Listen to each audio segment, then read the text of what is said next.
지난 2014년부터 매년 최소 2명 이상의 소방관이 현장에서 안타까운 목숨을 잃고 있습니다. 현장에서는 동료 구출팀의 운영 필요성과 풍부한 현장 경험을 갖춘 지휘관이 필요하다는 목소리가 높아지고 있습니다. 박근혜 전 대통령이 대구에서 자신이 집필한 회고록의 출판 기념회를 열었습니다. 회고록에는 박 전 대통령의 재임 기간과 탄핵 국면, 달성군 사저에 들어가기 전까지의 과정이 담긴 것으로 전해졌습니다. 경상북도와 경북교육청이 어린이집과 유치원의 보육과 교육을 하나로 통합하는 유보통합 정책의 성공적인 실현을 위한 공동선언문을 발표했습니다. 경주 남산 일원의 축구장 크기 59개 정도의 면적인 37만여 제곱미터에 달하는 문화재 구역이 39년 만에 해제됩니다.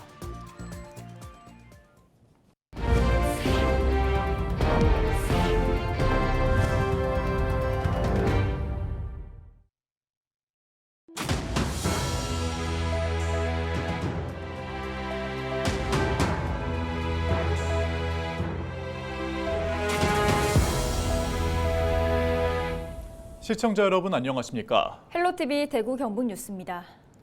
소방관이 현장에서 안타깝게 목숨을 잃는 사례가 매년 끊이질 않고 있습니다.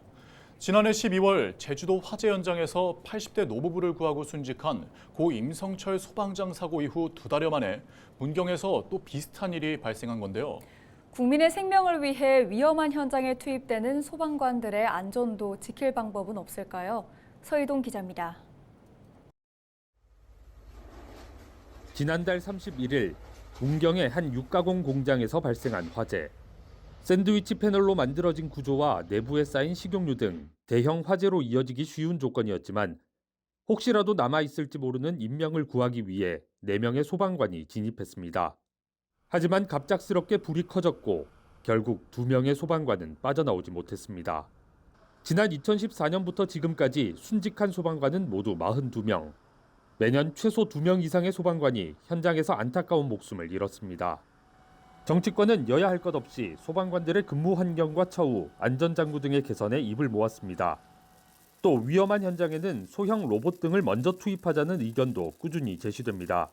하지만 아직 기술 개발이 초기 단계로 현장 활용이 어렵기 때문에 일선에서는 무엇보다 위험에 처한 소방관을 바로 구조할 수 있는 동료 구출팀이 체계적으로 운영돼야 한다고 강조합니다.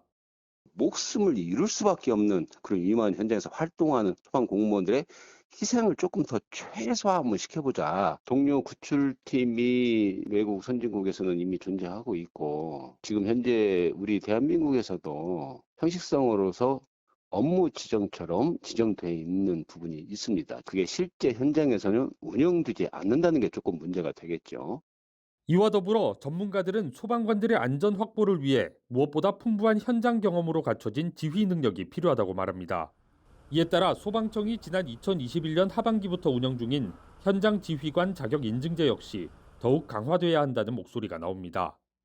화재 및 붕괴, 지진, 폭발 등 재난 현장은 인적, 기계적, 환경적, 기상 여건 등에 의해 실시간대로 변화무쌍하게 전개되는 특성이 있기 때문에 안전 확보와 관련된 현장 정보 획득 및 분석 능력, 위험 예측과 상황 판단 능력 배양이 필수적으로 선행되어야 하겠습니다. 잊을만 하면 또 발생하는 소방관들의 순직. 이들의 숭고한 희생을 제대로 기리고 앞으로 같은 일이 발생하지 않도록 하기 위해서는 애도와 순직 예우만으로 그치지 않는 제대로 된 대책 마련이 시급합니다. 헬로티비 뉴스 서희동입니다. 박근혜 전 대통령이 5일 오후 2시 대구의 한 호텔에서 출판 기념회를 열었습니다. 박 전 대통령은 대통령 역임 시절 자신의 정치적 견해와 탄핵으로 대통령 임기를 마치지 못한 것에 대해 죄송하다며 심경을 밝혔는데요. 홍하영 기자가 보도합니다. 박근혜 전 대통령이 5일 대구의 한 호텔에서 자신의 회고록에 대한 북콘서트를 열어 지지자들을 만났습니다. 박 전 대통령은 이날 달성군 사저에서의 생활, 회고록 작성 동기에 대해 이야기하며 많은 사람들에게 빚을 지고 있다고 말했습니다.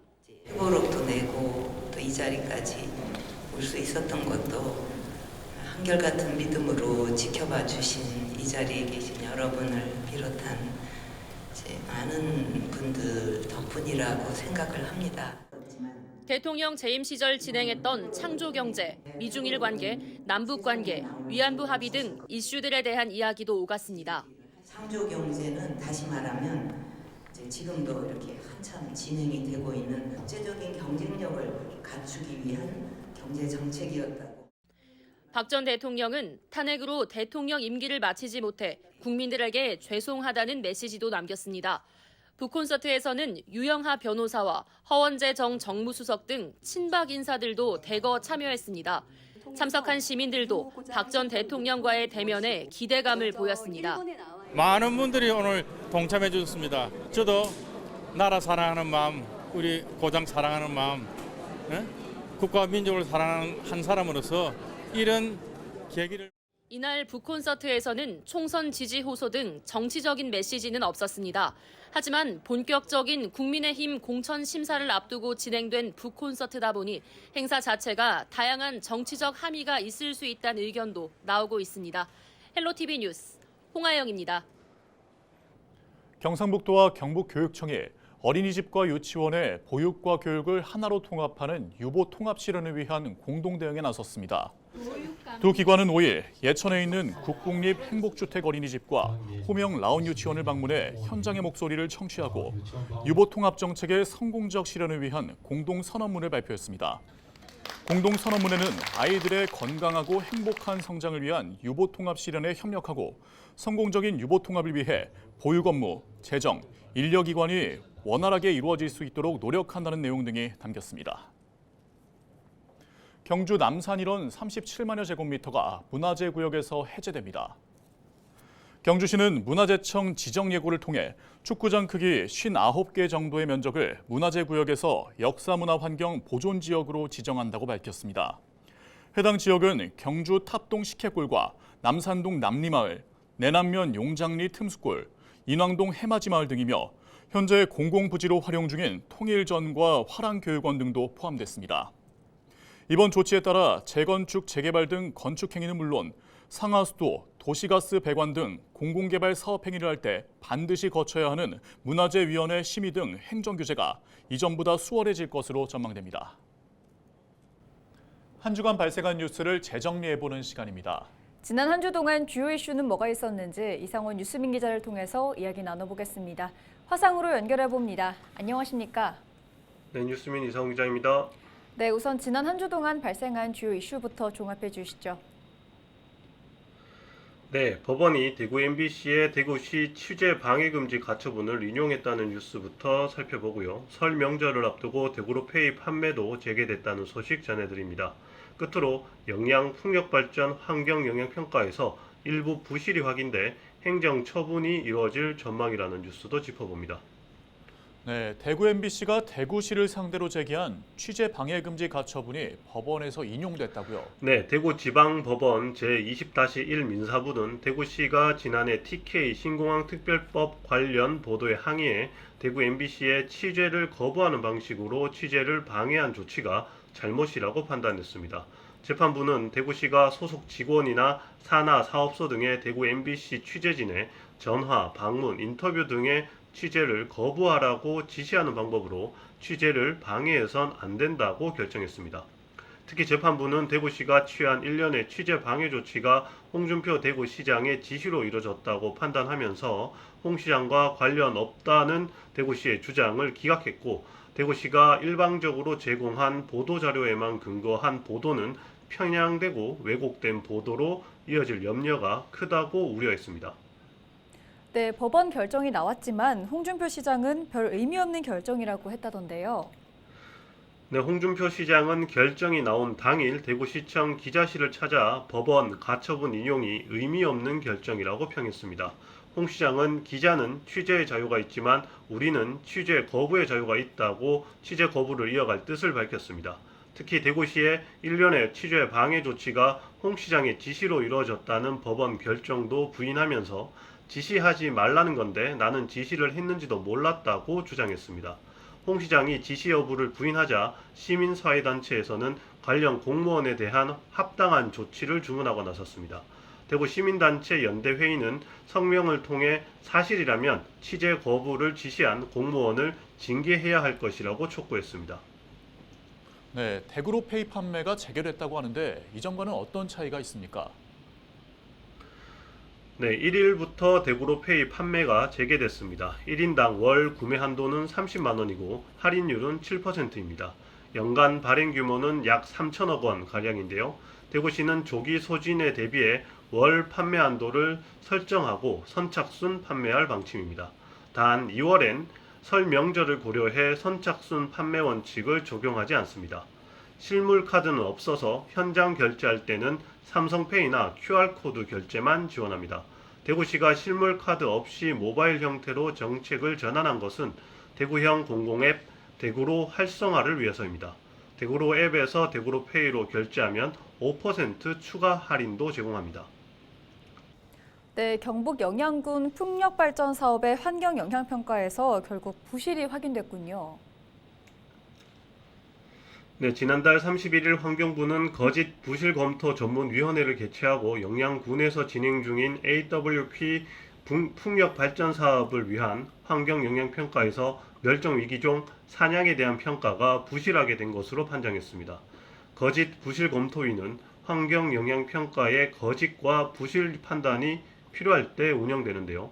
부실로 판정이 되면 위반 정도에 따라 행정 처분이나 고발, 과태료 처분 등의 조치가 이루어질 수 있습니다.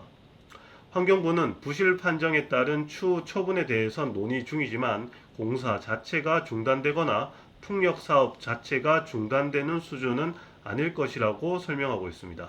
반면 주민단체는 위원회가 박쥐나 식생 부분에선 거짓 부실 판정을 하지 않은 것을 두고 반발하고 있습니다. 네, 오늘 주간 이슈 점검은 여기까지 듣겠습니다. 이상원 뉴스민 기자였습니다. 고맙습니다. 네, 감사합니다.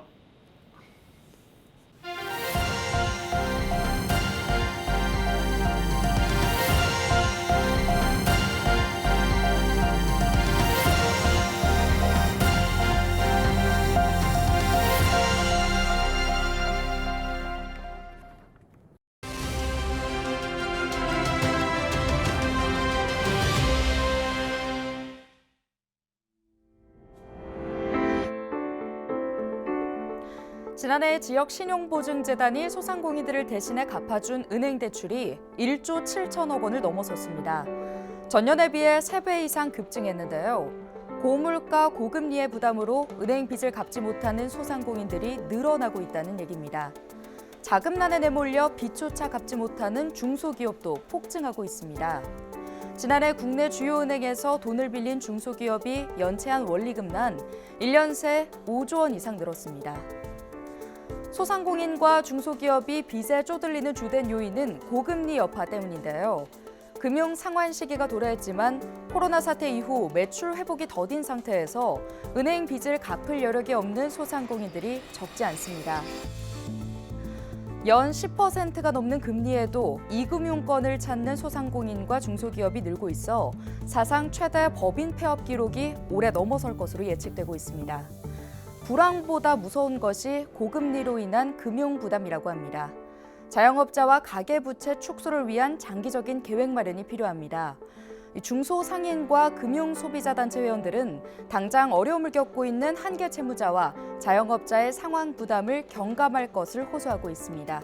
데일리 브리핑이었습니다. 김명호 전 경북도의원이 제21회 총선 안동 예천선거구 출마를 공식 선언했습니다.